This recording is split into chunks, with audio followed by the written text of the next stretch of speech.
स्वभावचिन्मयानन्दं कृपापूर्णं जगत्पतिं परिषड्वर्गजेतारं नित्यानन्दगुरुं भजे. Today we are entering into the 46th aphorism, 46th meditation technique by Shiva. It's a very powerful technique to awaken the Kundalini Shakti. Traditionally, the word Kundalini Shakti is used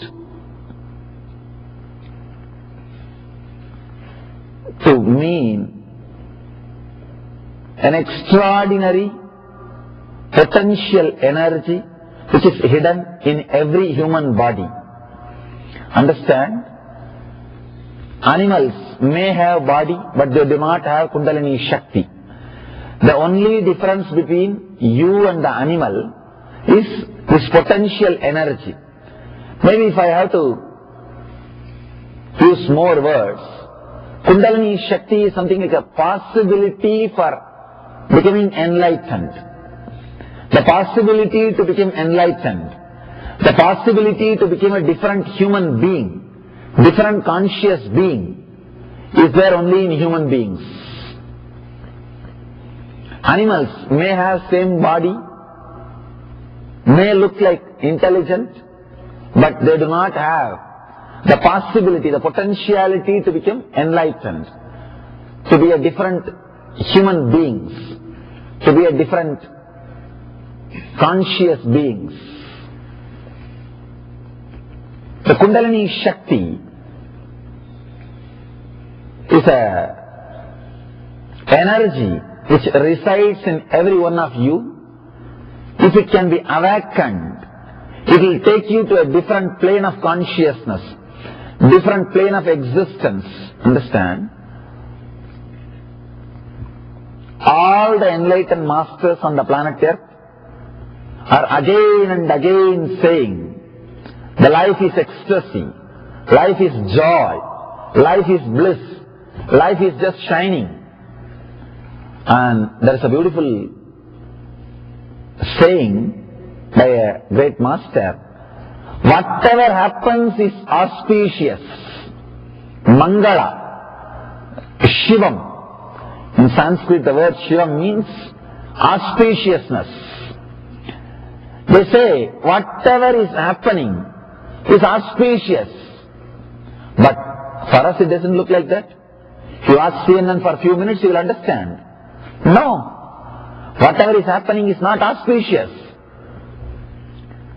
But again and again, enlightened masters are saying, whatever is happening is auspicious. Mangala, Shivam. Why? Why they are saying again and again? People ask me, what is this, Swamiji? If they see the CNN for 10 minutes, they will understand. Whatever is happening is not auspicious.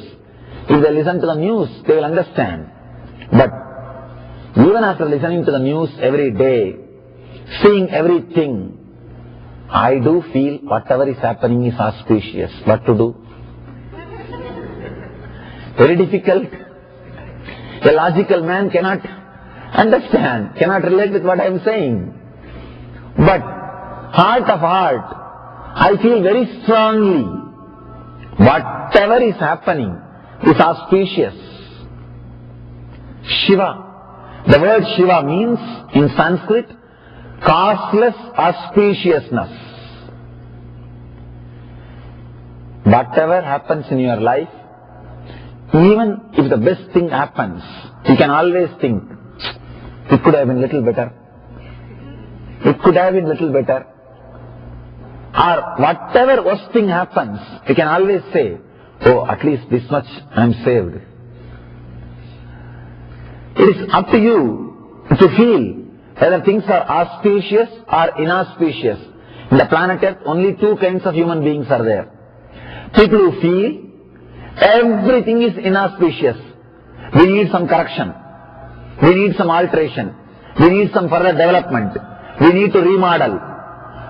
There are some people who feel everything happening is auspicious.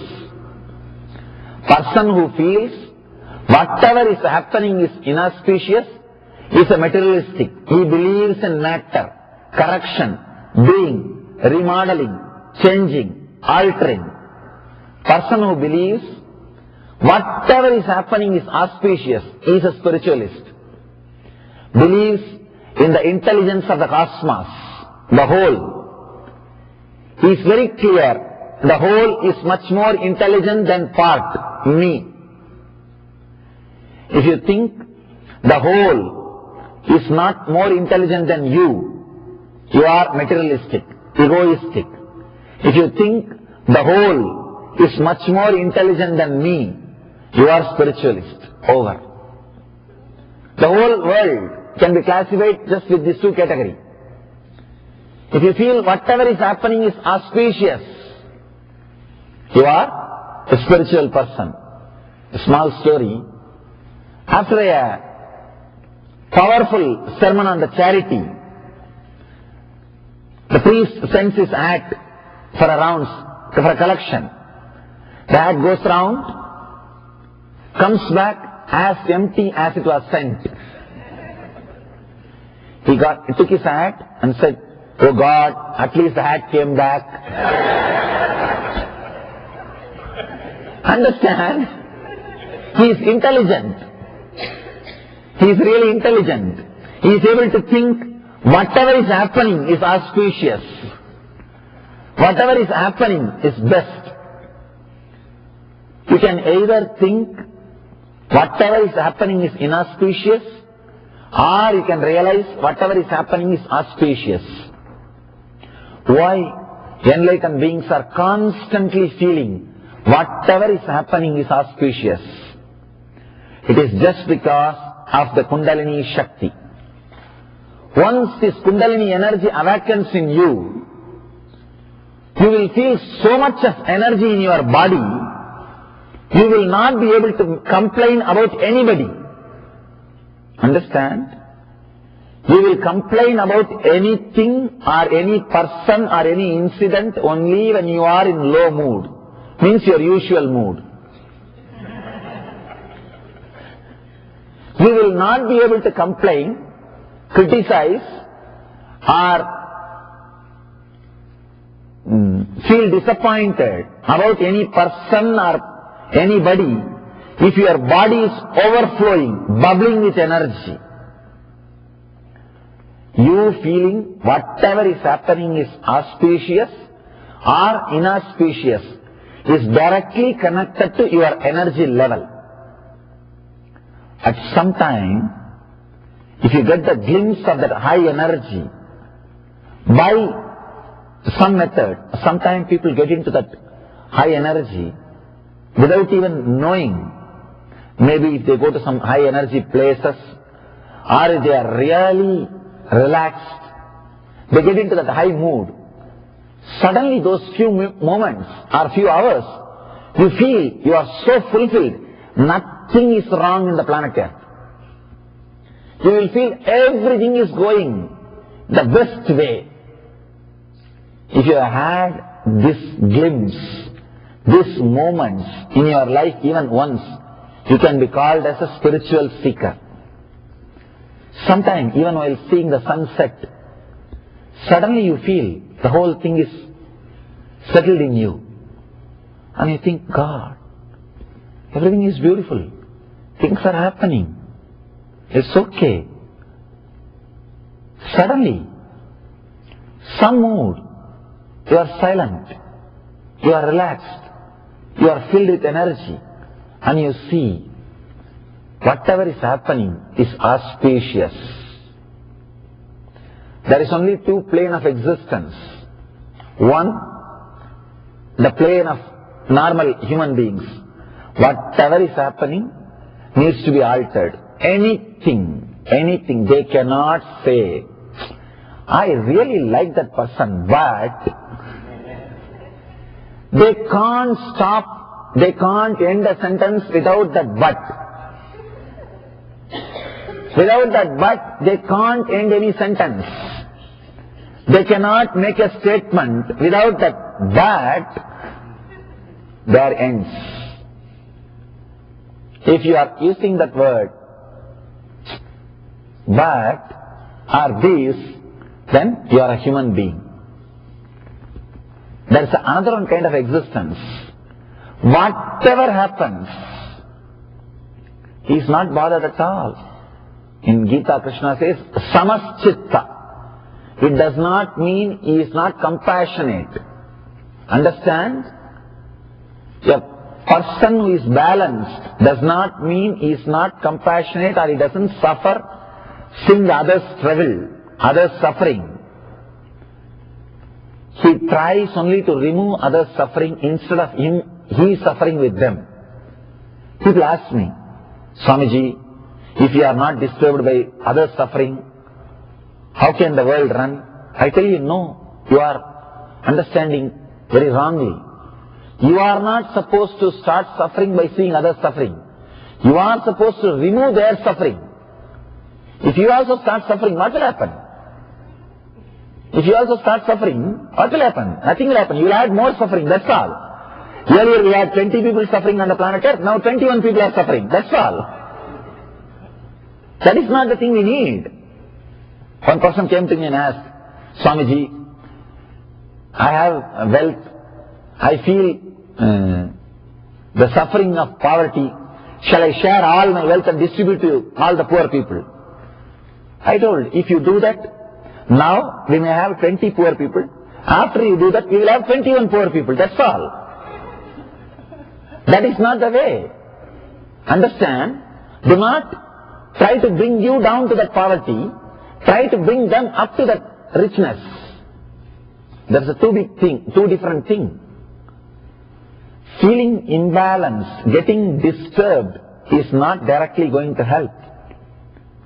It is not directly going to help. First thing, you need to feel completely overflowing. Whatever is happening is auspicious. In the auspicious energy, let there be one more auspicious wave to bring the people up. Can be the idea or can be the understanding.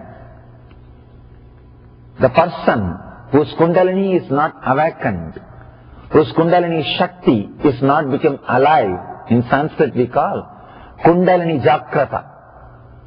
The higher consciousness awakening, if it has not happened in you, whatever is happening inside and outside you will be inauspicious. If that awakening happens, whatever is happening inside and outside you will be auspicious. I have seen human beings smiling at their death, at the point of death, at the moment of death. I have seen personally. For them, whatever is happening is auspicious. Awakening of the Kundalini, awakening of the potential energy in you will take you to a different plane of consciousness. Here Shiva is giving us the technique, the beautiful technique, to achieve the same state of Kala, Shiva.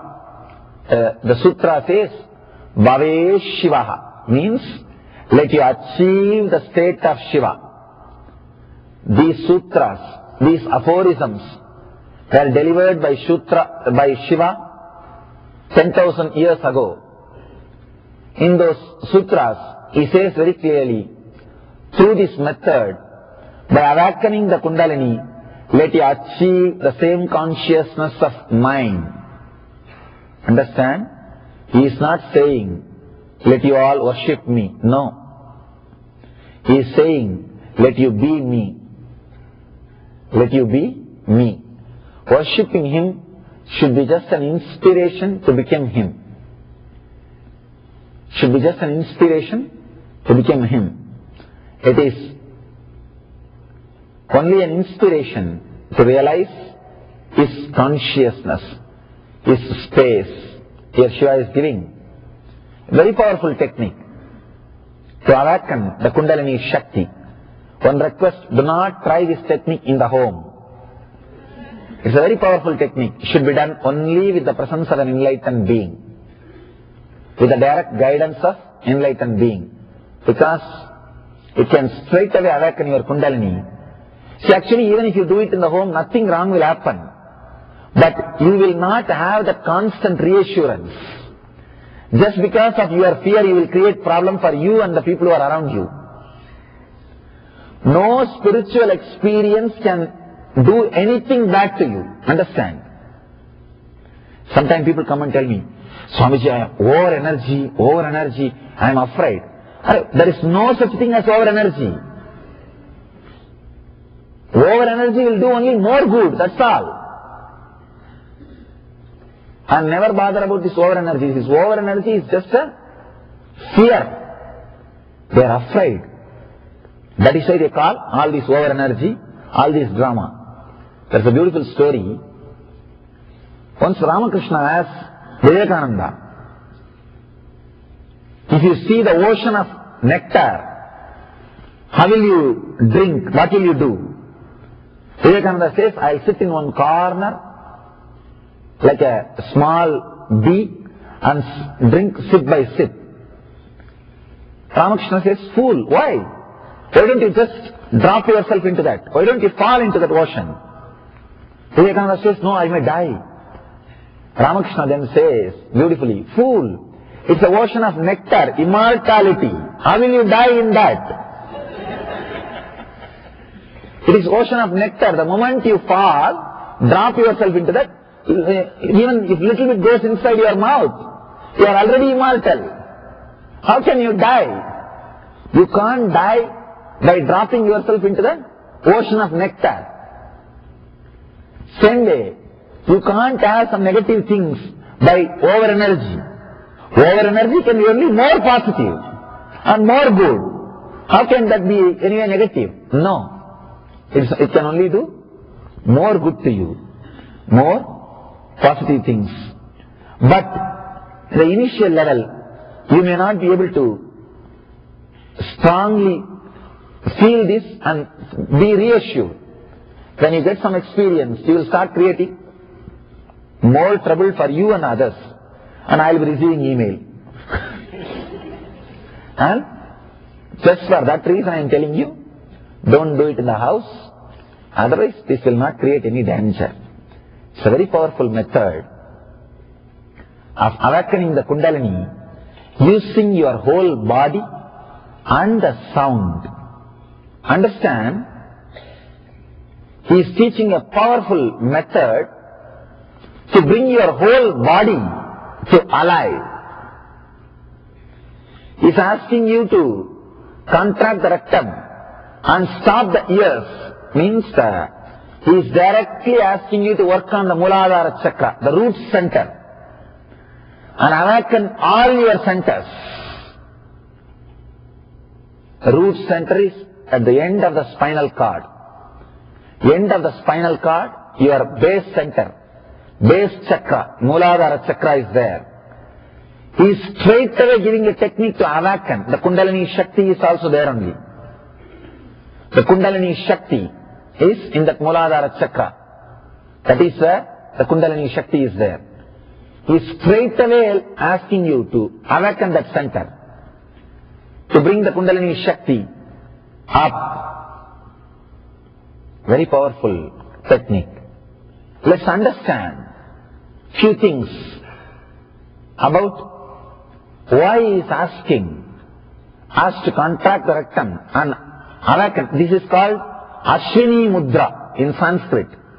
In Sanskrit we call this as Ashwini Mudra. Why he is asking us to do this technique and how it can awaken the Kundalini Shakti. Understand? Your fear is directly connected to your life energy. Here, Shiva is neither using fear nor using greed to flood you with energy. He is using meditation. There are three methods through which you can flood your system with energy. Fear, greed, meditation. The problem with flooding your system through fear and greed, it will tire your system. Here Shiva is giving us a powerful technique. To awaken, flood your system with energy, neither through fear nor through greed. Because by fear or greed, if you flood your system with energy, you can flood, but soon your system will become tired. You can see, after a fear stroke, anxiety attack, you are tired. After a lust stroke, a sexual act, you are tired. Both can drain your energy, can make you insensitive, can make you dull, it can depress your system. But flooding your system through meditation technique, flooding your system with energy through meditation will only raise you to the higher and higher and higher levels. The technique which Shiva is giving now will lead you to the deeper depths, deeper levels of energy, experiencing consciousness by awakening your Kundalini. So, you experience same glimpse of Kundalini only when you are attacked by fear and greed. But one glimpse, and second thing, wrong method, which can tire your body, which can exhaust your system, through which the aging process will be quickened. If your system is flooded with energy through meditation, the aging process will not be quickened. And second thing, your mind also will be ready to live long. Not just a body. Not just a body. Your mind also will be ready to live long.